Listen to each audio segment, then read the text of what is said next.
గురించి మాట్లాడారు సార్. వీళ్ళు ఉదయం లేస్తే ఎక్కడ చూసినా మాది, అది వెన్నుపు, అది గొడ్డలి గొడ్డలి, అక్క చెల్లి, ఇదే మాట, వేరే మాట లేదు. గొడ్డలి, అమ్మ, చెల్లి. చెల్లి ఎవరైనా పెళ్లి అయిన తర్వాత అన్న ఇట్లా ఉంటుందా, ఆయన భర్త ఇట్లా ఉంటుంది.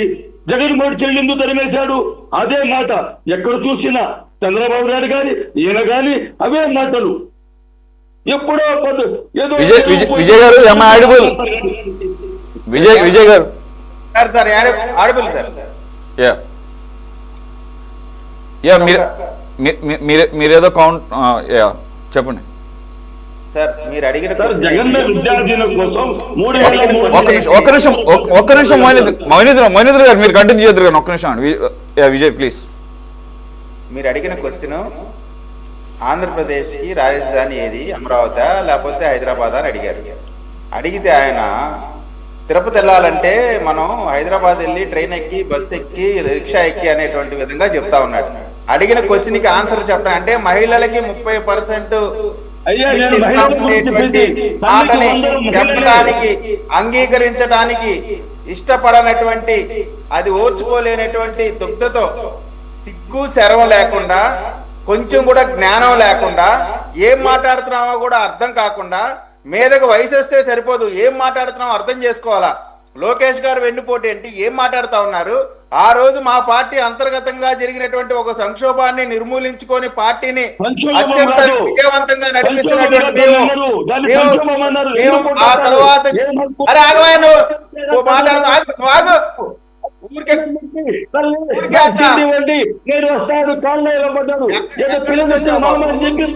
మొయినుద్దీన్ గారు ఒక్క నిమిషం ఆగండి. మొయినుద్దీన్ గారు మీరు మళ్ళీ మాట్లాడదురు కానీ కంటిన్యూ చేద్దరు కానీ నేను అన్నాను ఆల్రెడీ, కాబట్టి మీరు ఆగండి. ఎందుకనంటే ఈ తరం వాళ్ళకి కానీ చాలామందికి అప్పుడు ఏం జరిగిందో తెలియదు, ఈ కొత్త జనరేషన్లో ఉన్నవాళ్ళు. మీరు పదే పదే వెన్నుపోటు అంటే మేబీ మీకు కరెక్ట్ అయ్యి ఉండొచ్చు. అప్పుడు ఏం జరిగిందో తెలియదు కాబట్టి ఓహో అలాగే లాక్కున్నారనమాట అని ఒక పొరపాటు పడే అవకాశం ఉంటుంది. అది లాక్కున్నారో లేదంటే ఆ పార్టీ అంతర్గత వ్యవహారంగా ప్రజాస్వామ్యబద్ధంగా మరి నాయకత్వం మారిందో లేదో ఆయన చెప్పుకోవడానికి అవకాశం ఇవ్వండి. విజయ్ గారు క్లుప్తంగా. సార్ క్లుప్తంగా చెప్తాను. ఇప్పుడు ఆ రోజు వచ్చిన సంక్షోభం అందరికీ తెలిసిందే. లక్ష్మీకాంత్ గారి ఎపిసోడ్, అక్కడ జరిగినటువంటి పరిణామాల్లో నాయకులు, ఎమ్మెల్యేలు మొత్తం కూడా జరిగినటువంటి ప్రజాస్వామ్యబద్ధంగా అధికార మార్పిడి జరిగిన తర్వాత పార్టీకి సంబంధించిన అంశం జరిగింది. తర్వాత రాజకీయంగా అనేకమైన అంశాలు జరిగినాయి. వాటన్నిటిలో ఎక్కడా కూడా ప్రజాస్వామ్య విరుద్ధంగా చేయలేదు. అది జరిగిన తర్వాత 1999 ఎన్నికలలో మీ నాయకుడు రాజశేఖర్ రెడ్డి గారు కాంగ్రెస్ పార్టీ తరఫున రిప్రజెంట్ చేశాడు. తెలుగుదేశం పార్టీ తరఫున నాయకుడుగా చంద్రబాబు నాయుడు గారు ఎన్నికలకు వెళ్తే అత్యంత అద్భుతమైనటువంటి విజయాన్ని ఇచ్చారు. ప్రజలు అప్పుడు జరిగినటువంటి ఆ సంక్షోభాన్ని ఖచ్చితంగా చంద్రబాబు నాయుడు గారు చేసినది కరెక్టే అని చెప్పి ఓటుతో సమాధానం చెప్పారు. ప్రజాస్వామ్యంలో గొప్పదేదండి ఓటే కదా. ఆ ఓటుతో చెప్పారు చంద్రబాబు నాయుడు గారు, మీరు చేసిన పని కరెక్ట్ పనే. మీరు ఆ రోజునట్టు వచ్చినటువంటి ఆ సంక్షోభాన్ని చాలా చాకచక్యంగా హ్యాండిల్ చేసి ఆ ఇబ్బంది నుంచి బయటపడేసి పార్టీని దిగ్విజయంగా ముందుకు తీసుకెళ్తున్నారు. మీతో మేము ఉన్నామని ఆంధ్రప్రదేశ్, ఉమ్మడి రాష్ట్ర ఆంధ్రప్రదేశ్ ప్రజలంతా కూడా చంద్రబాబు నాయుడు గారు వెంట నడిచారు, ఓటేసి గెలిపించారు, ముఖ్యమంత్రిగా కూర్చోబెట్టారు. మీలాగా డబ్బులు ఇచ్చి పేమెంట్ ఇచ్చి కొనుక్కోలా. మాది రాజకీయ పార్టీ, పేమెంట్ ఇచ్చి కొనుక్కోలా. శివకుమార్ అనేటువంటి వ్యక్తి దగ్గర అదిగో ఇదిగో అని చెప్పి అతన్ని మోసం చేసి ఈ రోజు అతను నా పార్టీ నాకు ఇవ్వండి, నన్ను మోసం చేశారు, నాకు చెప్పింది ఒకటి చేసింది ఒకటి, నా పార్టీని లాక్కున్నటువంటి దొంగలు మీరని చెప్తా ఉన్నారు. మీ పార్టీ దొంగల పార్టీ, ఎత్తుకొచ్చిన పార్టీ, దోపిడీ పార్టీ, బందిపోటు పార్టీ. మీరు మమ్మల్ని అనేటువంటి నైతిక హక్కు మీకు ఎప్పుడూ లేదు. మేము ప్రజల ఆమోదంతో, ప్రజల విశ్వాసంతో మేము రాజకీయంగా ముందుకెళ్తా ఉన్నాం. మీరు ఇంకా మాట్లాడుతూ ఉన్నారు ఏదో మహిళల గురించి. గొడ్డలి పార్టీ అని ఎందుకు చెప్పను? సొంత బాబాయిని చంపినటువంటి దాని అంశంలో మీరు నోరు మూసుకొని కూర్చున్నారు. షర్మిల గారి విషయంలో నోరు మూసుకొని కూర్చున్నారు. మీ రాజకీయ క్రీడ ఎట్లా ఉంటుందంటే, తెలంగాణ పర్యటన, మహబూబాబాద్ పర్యటన పెట్టుకున్నప్పుడు కొండా సురేఖని బలిపశువుగా ముందు పంపించి కేటీఆర్ తో ముందుగానే ఒప్పందం చేసుకొని ఆమె పైన రాళ్ల దాడి చేసి ఆమె ప్రాణం పోయేటువంటి విషయం దాకా తీసుకొస్తే ఈ రోజు కొండా సురేఖని టచ్ చేసి అడగండి జగన్మోహన్ రెడ్డి ఏంటో, ఆయన చరిత్ర ఎంతో కొండా సురేఖ గారు చెప్తారు. మీరు మీ ఇంట్లో ఉన్నటువంటి సునీత గారు చెప్తారు, విజయమ్మ గారు చెప్తారు, షర్మిల గారు చెప్తారు. మీరు అడిగిన క్వశ్చన్ కి ఆన్సర్ చెప్పడం చేతకాక లోకేష్ గారిని అంటున్నారు. సార్ నాకు కూడా కోపం వచ్చింది, లోకేష్ గారిని అనగానే లాగి పెట్టి కొట్టాలన్నంత కోపం వచ్చింది. కానీ బయట ఉన్నాం కదా, లోకేష్ గారికి ఏం సంబంధం? ఆ రోజున సంక్షోభాన్ని హ్యాండిల్ చేసింది చంద్రబాబు నాయుడు గారు. లోకేష్ గారిని ఆ విధంగా మాట్లాడితే ఖచ్చితంగా మీది గొడ్డల పార్టీయే, గొడ్డలి పార్టీయే, గొడ్డల పార్టీయే. విజయ్ విజయ్ విజయ్ విజయ్ విజయ్ విజయ్ గారు విజయ్ గారు విజయ్ గారు విజయ్ గారు విజయ్ గారు మీరు ఒక డెకోరం ఫాలో అవుతుంటారు. మీరు మీకు మీకు పరిమితులు తెలుసు. కానీ మీ నిరసన వ్యక్తం చేయండి. మీ కోపం రావడంలో తప్పేం లేదు, ఎందుకంటే అప్పుడు నారా లోకేష్ సంబంధమే లేదు. అయితే ఆ తర్వాత ఆయన వెంటనే కరెక్ట్ చేసుకున్నాడులే. వెన్నుపోటు పొడిచిన నారా చంద్రబాబు నాయుడు గారు సుపుత్రుడు అని చెప్పేసి ఆయన కరెక్ట్ చేసుకున్నారు.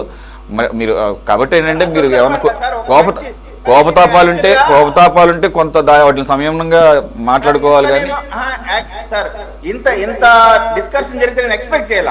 జనరల్ గా మనం ఏమంటాం, మంచి కార్యక్రమం ఏ పార్టీ అయినా సరే అందరూ స్వాగతిస్తున్నామండి, ఇదిగో మా కన్సెన్సెస్ ఇవి ఉన్నాయి, మీరు ఇవి కూడా అడ్రస్ చేయండి అని చెప్పి జనరల్ గా ఏ రాజకీయ పార్టీ అయినా అదే చెప్తారండి. ఏంలాగా తలకి తొక్కి సంబంధం లేకుండా విచిత్రంగా మాట్లాడుతున్నారంటే ఇంకా వాళ్ళ పార్టీ వాళ్ళ భావదారిద్ర్యం అంతే ఉంటది. సో మొయినుద్దీన్ గారు స్ట్రైట్ గా పాయింట్ కి వచ్చేసండి. ఇక నేను ఆల్రెడీ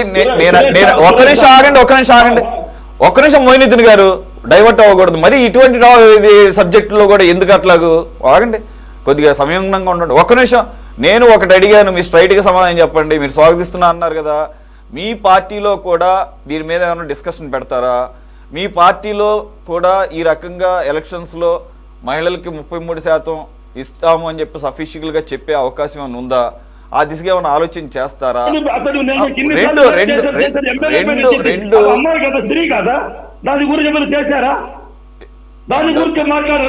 దాని గురించి మాట్లాడారు. తిరుపతిలో అమ్మాయి మొన్న 3 రోజుల ముందు పిన్ని ఇంటికి వస్తే బాబాయ్ రేపు చేశాడు.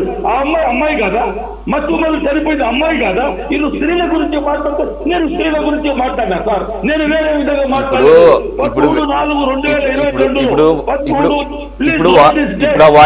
వాటిని ఎవరు తక్కువ చేయట్లేదు సార్. దేని దానికి సెపరేట్ గా చూద్దాము. మీ హయాంలో మరి ఒక నిమిషం ఆగండి సార్. ఎప్పుడు కూడా మనం ఒక 1000 అటు చూపిస్తున్నప్పుడు 4000 మన వైపు చూపిస్తాయి. ఇప్పుడు ఒక కుర్రవాడు ప్రకాశం జిల్లా అనుకుంటా 10th క్లాస్ చదివే అమర్నాథ్ అనే కుర్రవాడు వాళ్ళ సిస్టర్ వాళ్ళ అక్కని ఇలాగూ ఇబ్బంది పెడుతున్నారు, ఏడిపిస్తున్నారు, హెరాస్ చేస్తున్నారు అని చెప్పేసి అతను అడ్డం పడితే అసలు 10th క్లాస్ కుర్రోడి మీద ఎవరన్నా అసలు పెట్రోల్ పోసి సజీవ దహనం చేస్తారండి? అసలు మనుషులేనా? అసలు నేను ఏ పార్టీ అనేది పక్కన పెట్టండి. అసలు ఎవరికన్నా అసలు బుద్ధి జ్ఞానం ఏమన్నా ఉందా? అపోసం పొద్దు వెళ్ళిన 10th క్లాస్ పిల్లవాడిని అంత ఘోరంగా, అది కూడా తన అక్క కోసం అంత చిన్న వయసులోనే అడ్డం పడితే అటువంటి దాన్ని సిగ్గుపడి దాని సంగతి అటువంటి దాన్ని జోలికి పోకుండా సజీవ దానం చేస్తే ఏమంటారు? ఏం చేశారు మరి? మీ హయాంలో జరిగింది, మీ పార్టీ వాళ్ళు చేశారని చెప్పేసి అన్నారు.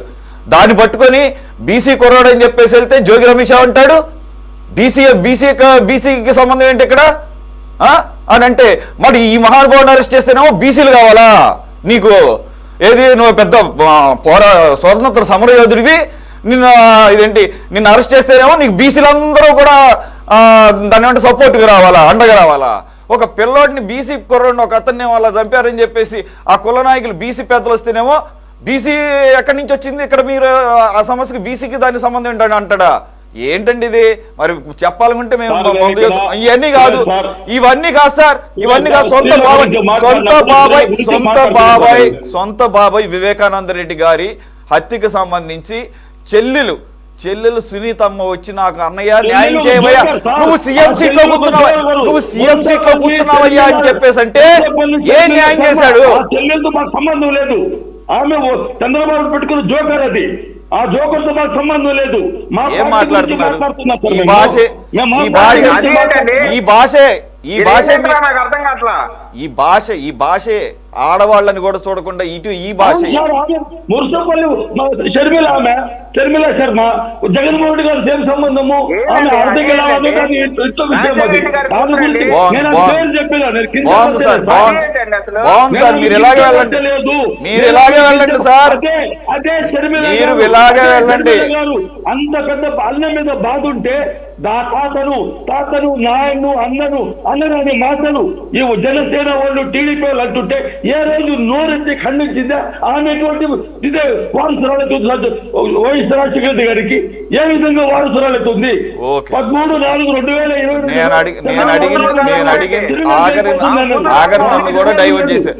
నేను అడిగింది ఏంటి ఇప్పటికీ నేను అడిగిన దానికి సమాధానం చెప్పలేదు. లేదండి చెప్పారు కదా షర్మిల గారి గురించి మాట్లాడితే చెప్పాను కదా షర్మిల గారు నేను అన్నది అది కాదు సార్ నేను అన్నది అది కాదు. ఓకే సరే మీరు ఆల్రెడీ అసలు స్త్రీలకి 33% ఆల్రెడీ ఇంప్లిమెంట్ చేస్తున్నామని కూడా అంటారేమో. షర్మిల గారు అంత ప్రేమ ఉంటే కుటుంబం పైన అంత తిడుతా ఉంటే రైట్. ఓకే ఇంకొక విషయం సార్ 13/4/2022 చంద్రబాబు ఏమన్నారు అప్పుల పాలైపోయింది శ్రీలంక అయిపోయిందనే 17/5/2022 పవన్ కళ్యాణ్ గారు ఏమన్నారు మనం శ్రీలంక దగ్గరగా ఉన్నామన్నారు. ఇప్పుడు అప్పు చేస్తే స్విట్జర్లాండ్ తో సమానంగా ఉన్నాం. మనం సబ్జెక్ట్ ఏంటి మనం పెట్టుకున్న డిస్కషన్ ఏంటి మీరు అది తప్ప అన్ని మాట్లాడుతున్నారు ఒకటే ఒకటి సార్ వీళ్ళ దగుల్బాజీ మాటలు నేను మాట్లాడుతున్నా సార్. వీళ్ళ దగుల్బాజీ మాటలు చేసిన దగుల్బాజీలు ఏ విధంగా చేశారు స్త్రీలకు ఏ విధంగా అన్యాయం చేశారు దాని గురించి మాట్లాడుతున్నా నేను స్త్రీలకు జరిగిన అన్యాయం గురించి మాట్లాడుతున్నాను. ఓకే సార్ ఓకే కిషోర్ గారు